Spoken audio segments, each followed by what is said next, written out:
Oh, subscribe lang kayo rito and press the bell button for notification.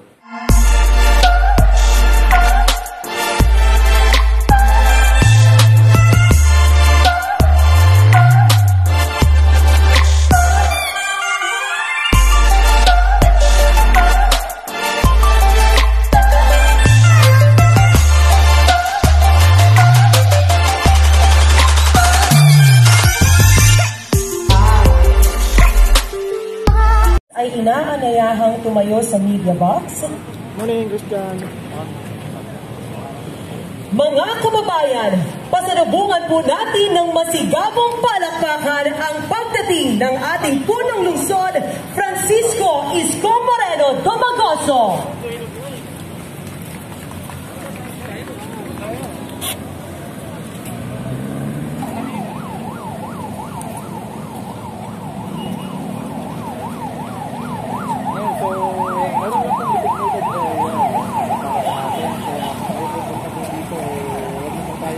Para hindi po tayo mapagalitan ng marker po dito.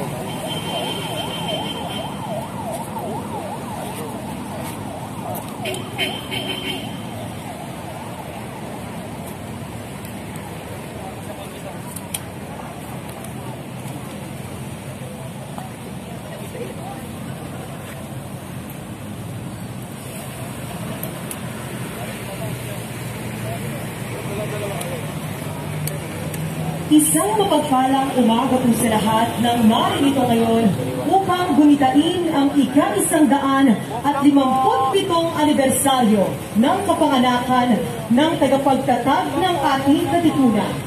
Ang itinuturing na ama ng himagsikang Pilipino, God Andres Bonifacio, na may temang Bonifacio 2020, Tapang at Kaligtasan tungo sa Malayang Lipunan.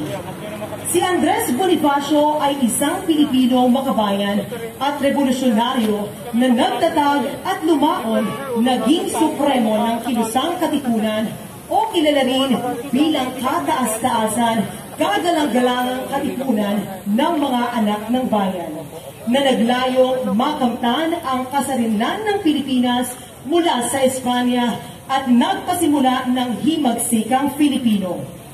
Bilang panimula ng ating palatuntunan, inaanyayahan po ang lahat na magsitayo para sa pag-aalay ng bulaklak na pangungunahan ng ama ng lungsod ng Maynila, kagalang-galang Francisco Isko Moreno Domagoso, kasama ang ating military host, Colonel Hernani S. Songano, Philippine Navy Marines General Staff Corps.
Tanghal.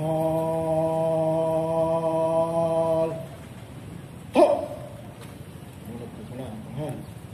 Ho!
Tanghal.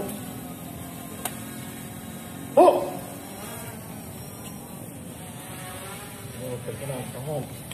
Ho.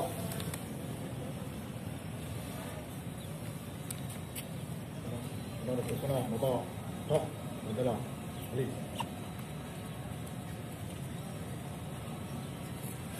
Sabar.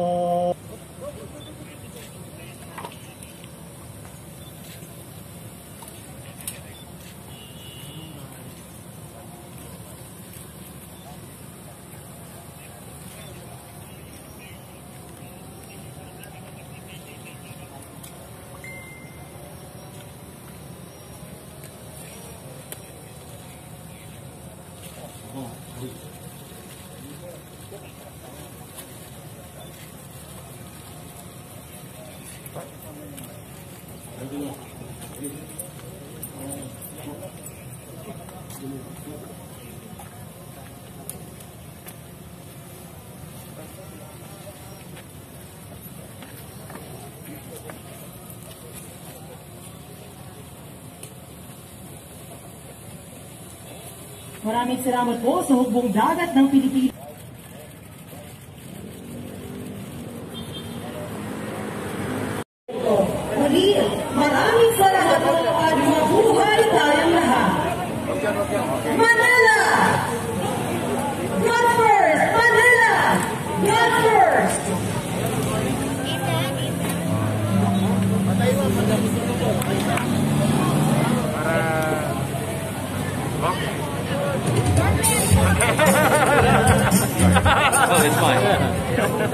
sa'yo tayo lang.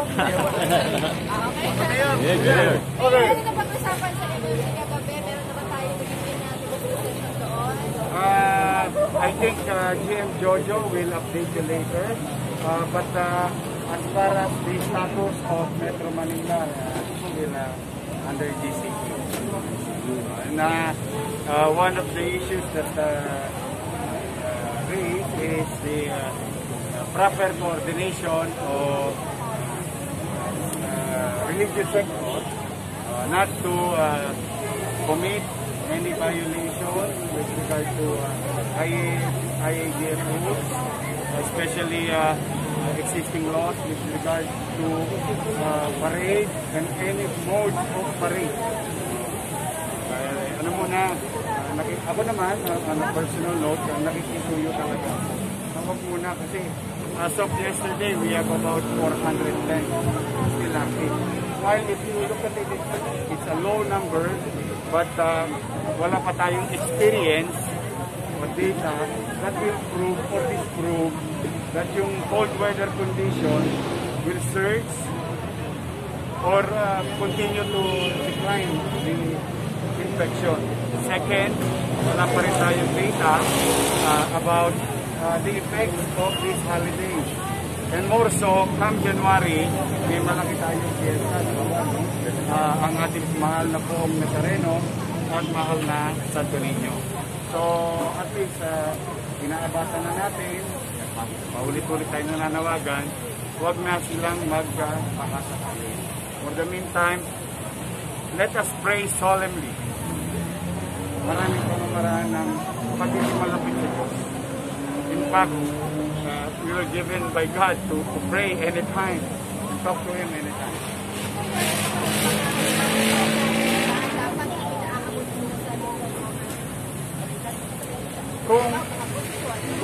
Kung ito yung mga plano patungkol sa loob ng simbahan, wala naman kaming hindi makikialam ang Estado at ang lokal na pamahalaan. Pero kung ito yung mga event na lalabas sa kanilang simbahan, katulad ng mga parada, kailangan nilang sumunod sa alituntunin ng IADF at magpapaalam sila dapat sa lokal na pamahalaan. Ngayon, ipinagpapauna ko na. I think it's going to happen in the next 2 months. Pinagpapauna ko na. No. The spelling of no is N-O. That's it. Talagang pasensyahan nyo na muna po. Ang gusto ko lang naman, maging ligtas kayo. There is about 4,500 more or less in Metro Manila alone. And we know for a fact that ang pupunta sa Maynila ay Metro Manila. At alam din natin milyon. All we have to do is to learn from an old data. And the oldest was last year. No? With regard sa mga posisyon. Baka magkaroon talaga ng major surge kapag nangyari yun. Yun lang naman ang inabatan. Nothing more, nothing less. Yun lang naman ang inabatan. During the meeting, bakit lahat ng mayor kasama kayo pagkasundo ng GCQ itong buong detention? Kaya unti-unti pa rin naman natin binubuksan yung ito. Doon pa rin tayo kasi on behalf of the Metro Manila Metro.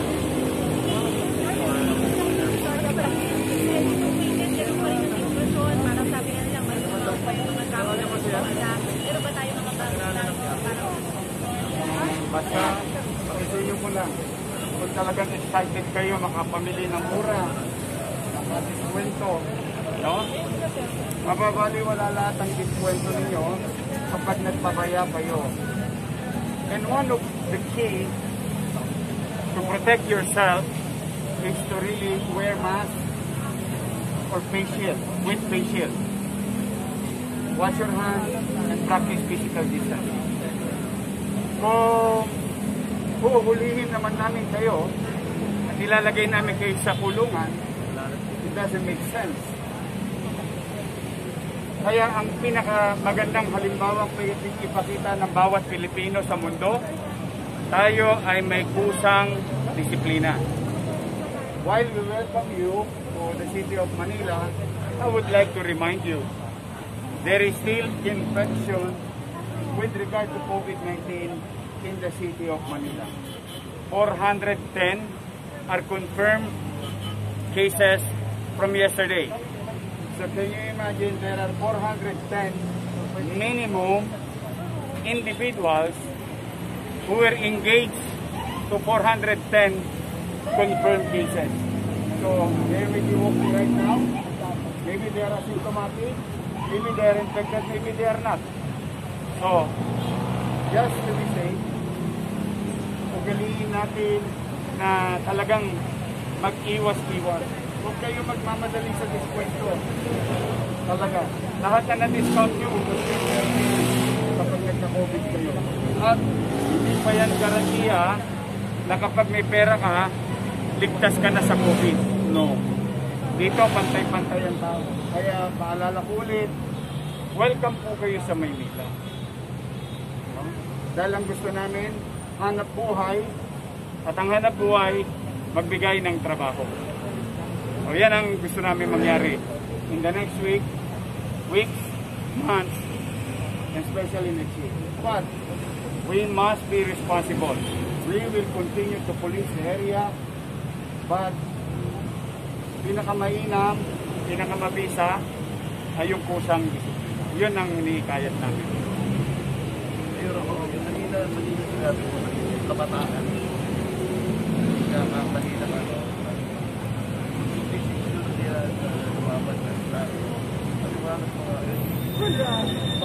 Anybody, any John Does and Mary, under democratic processes and democracy, so-called democracy, you can speak your mind. It's welcome in democracy. With all honesty. And we respect that. You know? But yung tayo ay magiging madahas o marahas sa paggamit ng armas laban sa Estado, baka naliligaw tayo ng landas. Kaya ang paliwanag ko, magsiyasan kayo, magpusisa kayo. Malaga yun na yung panawagan na yun. Kasi baka naman namamali natin ang ibig sabihin ng mga salita. At nabibigyan natin ito ng ibang kahulugan na kung saan nagdudulot ng kapariwaraan. At yung kapariwaraan nagdudulot ng kamatayan. Nakakapanghinayang. Tuwing anibersaryo ng mga bayani, sasabihin natin, nasa kabataan ng pag-asa ng bayan. Ano pa ang pag-asa ng bayan kung ang kabataan nangangamatay na lamang? So if we really care for the youth, we should continue to send the message of hope that the system will work. It's a painstaking process, but continue to hope at manatili ang paniwala natin na isang araw may panganganak na leader na matino, mainam at episyente. So we must continue to believe in that hope while we argue, while we discuss, while we debate. That is healthy democracy. Unhealthy is bearing arms against established state through democratic processes by the people of that particular state, and in this case, fellow Filipinos. Okay? Lumaban ang ating mga bayani laban sa mga dayuhan. They bear arms para sa mga dayuhan. Pero tayo, we should not. We should continue to spread love, understanding, and compassion to one another. Yun ang ating talagang panawagan. Yan ang itin kung buhay yung mga bayani. One way or another, doon din sila sa linyang yun ang mga salitang gagamitin nila. So I'm just trying to echo the way I understand our history, the way I understand the minds of our heroes on what words or payo na ibibigay nila sa mga kabataan ngayon. Sure. Kailan yung pamimigay nyo ng mga gift? Di ba dito? Malapit na. Malapit na sa awa ng Diyos. Konti na lang yung naiipunin namin. But it's all taken care of. It's in the warehouses. We utilize schools, ports, in other government buildings all over the city. So we are hoping a few days from now, we're gonna start something, we're gonna start delivering something na pwede nilang maitabi sa araw ng Disyembre 24 ng gabi. May alam mo yung salitang ano, may mapagharimunan man lang. May mapagsa doon. Sige, Vice. Sure. Vice, lumabas yung ano eh, yung budget. Mga magandang ano, may increase ng 350 from last year. Ano po ang ano natin, ano po ang natin i-compliment po yung saan, bakit lumakas compare sa last year?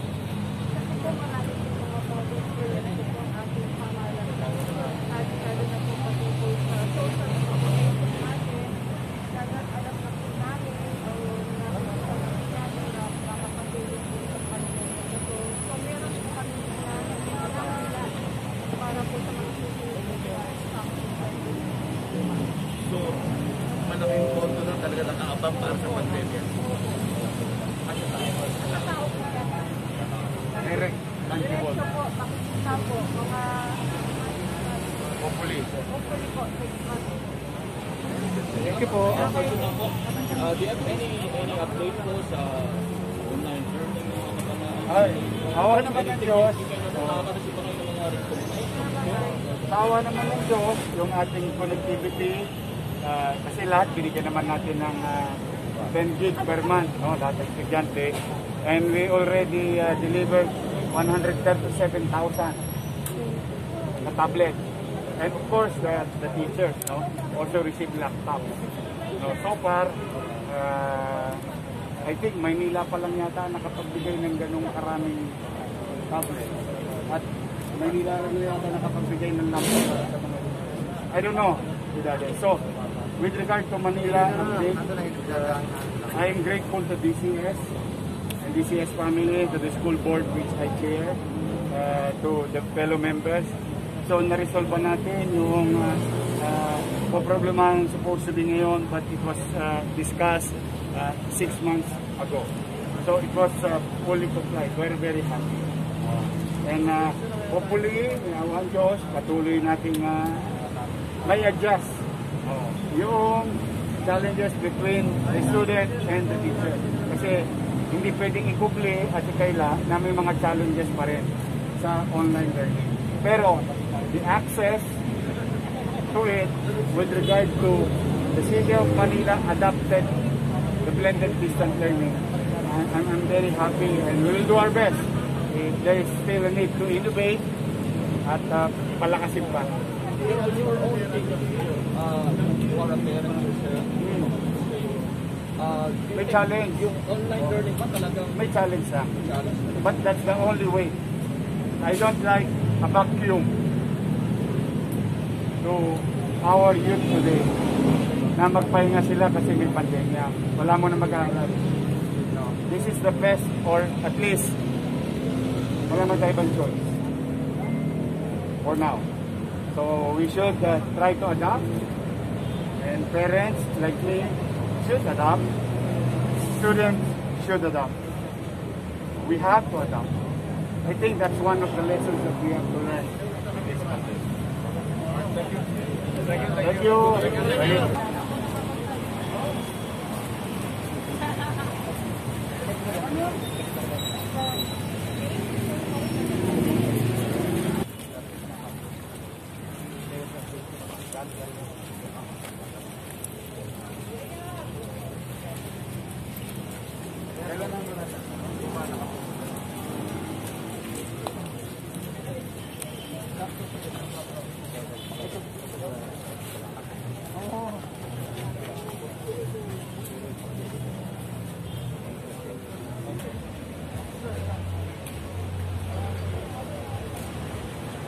Dati yung picture ko sa nasa wallet ko, ngayon nasa cellphone na. Yung